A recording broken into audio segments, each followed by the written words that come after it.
కొత్త యుద్ధం మొదలైంది ఇజ్రాయెల్‌కి, ఇరాన్‌కి మధ్యన. ఇజ్రాయెల్ మొన్న ఆపరేషన్ లయన్ పేరుతో ఇరాన్ లోపలికి చొచ్చుకు వచ్చి అణు స్థావరాలు ఏవైతే ఉన్నాయో వాటిని పేల్చింది. ఇరాన్ ఒక అణు దేశంగా అడుగులు వేస్తుంది. దానికి అడ్డు పెట్టటానికని చెప్పి ఇజ్రాయెల్ ఈ దాడి చేసింది.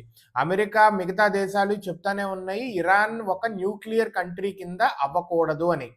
అదే వాటి పవర్ కోసం వీటి కోసం వాడుకోవటమే కానీ న్యూక్లియర్ బాంబ్స్ తయారు చేసే కంట్రీగా అవ్వకూడదు. మరొక కొత్త దేశం రాకూడదు.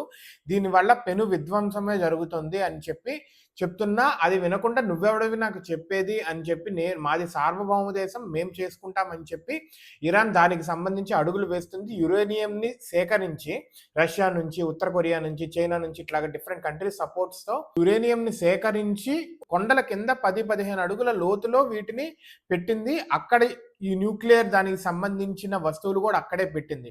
అయితే ఇజ్రాయెల్ దీని గురించి ఎప్పటి నుంచో రెడీ అవుతా ఉంది. మొన్న ఇరాన్ మీదకి అటాక్ చేసింది. ఇరాన్‌లో వాళ్ళ one of the main nuclear chief కూడా చనిపోయారు. అండ్ చాలా మంది చనిపోయారని చెప్తున్నారు. అదే విధంగా ఇరాన్‌లో ఇప్పుడు వస్తున్న న్యూస్ ఏంటంటే ఇరాన్‌లో అక్కడ న్యూక్లియర్ సైట్స్‌లో ఎక్కడైతే పేలినాయో అక్కడ రేడియేషన్ కూడా వస్తుంది అని చెప్పి ప్రపంచ వార్తలు చెప్తున్నాయి. అయితే దీనికి రిటాలియేషన్ కింద నిన్న ఇరాన్ పేల్చింది హైపర్సోనిక్ మిసైల్స్ ఇజ్రాయెల్ మీదకి. ఇజ్రాయెల్ ఎయిర్ డిఫెన్స్ సిస్టమ్ వాటిని అడ్డుకుంది. ఇంకా కొన్ని లోపల పడింది. కొంతమంది చనిపోయారు. ఇరాన్‌లో కొన్ని డిఫెన్స్ పాయింట్స్ మీద వేసిందని చెప్తున్నారు. అయితే అసలు ఈ యుద్ధాలన్నింటి చిన్న యుద్ధాలు. భారత్ పాక్ చిన్న యుద్ధం, ఇజ్రాయెల్ గాజా చిన్న యుద్ధం, రష్యా ఉక్రెయిన్. కానీ నెలలు తరబడి, సంవత్సరాల తరబడి జరుగుతున్నాయి. వీటికి చిన్నగా ఒక కంట్రీ ఒకదానికి సపోర్ట్, ఒక కంట్రీ ఒకదానికి సపోర్ట్. వరల్డ్ వార్ 3 వస్తదా ఏంటి అన్న భయాలైతే ఉన్నాయి.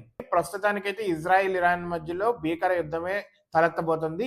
అమెరికా మేజర్‌గా దీనికి ఇజ్రాయెల్‌కి ప్రస్తుతానికి సపోర్ట్ ఉంటుంది. ఒకవేళ న్యూక్లియర్‌గా కూడా ఏదైనా అటాక్ జరిగితే ఇజ్రాయెల్ రెడీ చేస్తుంది వాళ్ళ డిఫెన్స్ టీమ్‌ని మాస్క్స్ పెట్టుకొని అప్పుడు యుద్ధం చేసేలా, అప్పుడు పని చేసేలా, అప్పుడు రెస్క్యూ ఆపరేషన్స్ జరిగేలా కూడా ఇజ్రాయెల్ రెడీ చేస్తుంది.